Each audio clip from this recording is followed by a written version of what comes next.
नमस्कार, आप देख रहे हैं N24 न्यूज गुजरात। सूरत शहर साइबर क्राइम सेल की बड़ी कार्रवाई। सूरत शहर साइबर क्राइम सेल ने बोगस पेडी और फर्जी दस्तावेज तैयार करके बैंकों में धोखाधड़ी से TNT अकाउंट खोलने का माहौल बनाने वाले 6 आरोपियों को गिरफ्तार किया है। यह कार्रवाई उत्तरायण विस्तार के MBC कॉम्प्लेक्स में की गई थी। पुलिस ने आरोपियों से 9 मोबाइल फोन, 11 विभिन्न बैंक खातों के डेबिट कार्ड और 49,000 रुपए नकद सहित कुल 1 लाख रुपए का माल जब्त किया है।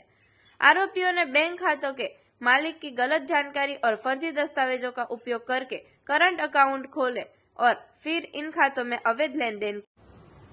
इस मामले में एक आरोपी को वांछित घोषित किया गया है। सूरत साइबर सेल की ACP श्वेता डेनियल ने इस कार्रवाई के बारे में जानकारी दी। अभी भी जांच जारी है और अन्य गिरफ्तारी की संभावना है।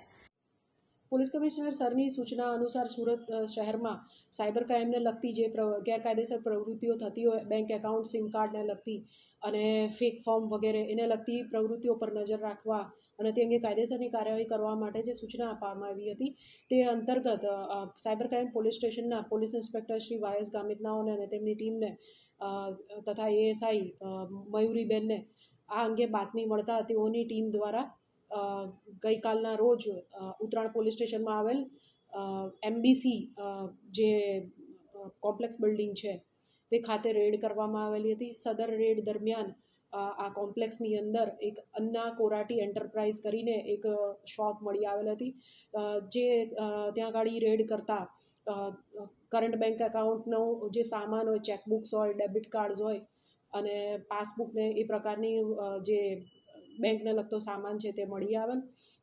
આ દરમિયાન ત્યાં હાજર ઇસમોની પૂછપરછ કરતા કુલ હાલ 7 આરોપીઓની ધરપકડ કરવામાં આવેલ છે।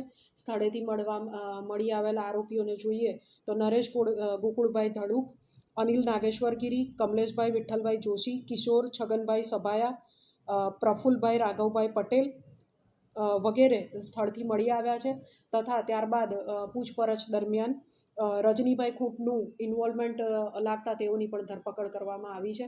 આ કેસની અંદર જે નરેશભાઈ ધડુક અને રજનીભાઈ ખૂંટ એ બંને સુરત શહેરના વિવિધ વિસ્તારોમાં બોગસ ડોક્યુમેન્ટ્સના આધારે ફોર્મ ઊભી કરીને એ ફોર્મ ઉપર સુરત શહેરના વિસ્તારોમાંથી વિવિધ જગ્યાઓએથી અલગ અલગ બેંકોની અંદરથી આ ફોર્મ ઉપર કરંટ અકાઉન્ટ કે જેની લિમિટ ટર્નઓવરની ઘણી વધારે હોય એવા કરંટ બેંક એકાઉન્ટ્સ ખોલાવીને જે નિલેશભાઈ નાયક નામના એક આરોપીને કમિશન ઉપર આપવામાં આવતા હતા। આ જગ્યાએ જે રેડ કરવામાં આવી તે દરમિયાન અમ્મા કોરાટી એન્ટરપ્રાઇઝ નામની જે શોપ હતી તે પણ એના પણ અલગ અલગ બેંકોમાં એકાઉન્ટ ખોલાવવામાં આવ્યા હતા। જે બેંક એકાઉન્ટ જે આ બોગસ ફોર્મ બનાવી છે આ આરોપીઓ પૈકી અનિલ નાગેશ્વર ગિરીએ બનાવેલ છે અને તે નરેશભાઈ ધડુકની સાથે રહીને બનાવેલ છે।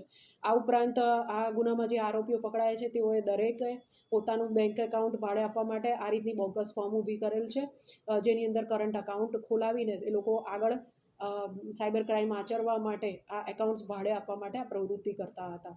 આ દરમિયાન ત્યારબાદ રજનીભાઈ ખૂંટને પણ પકડવામાં આવેલ છે અને આ કેસની અંદર જે રેડ કરવામાં આવી એ દરમિયાન 9 આરોપીઓ પાસેથી કચેરી ખાતે જે ઓફિસ હતી એમાંથી 9 જેટલા મોબાઈલ, અલગ અલગ બેંકના કુલ 11 ડેબિટ કાર્ડ, અલગ અલગ ચેકબુક અને ચેક જે મળી આવ્યા છે 8 તથા જે એકાઉન્ટ હોલ્ડર્સ છે એ લોકોને કમિશનના પૈસા ચૂકવવા માટેના 49,000 કેશ રૂપિયા જે છે એ મળી આવેલ છે।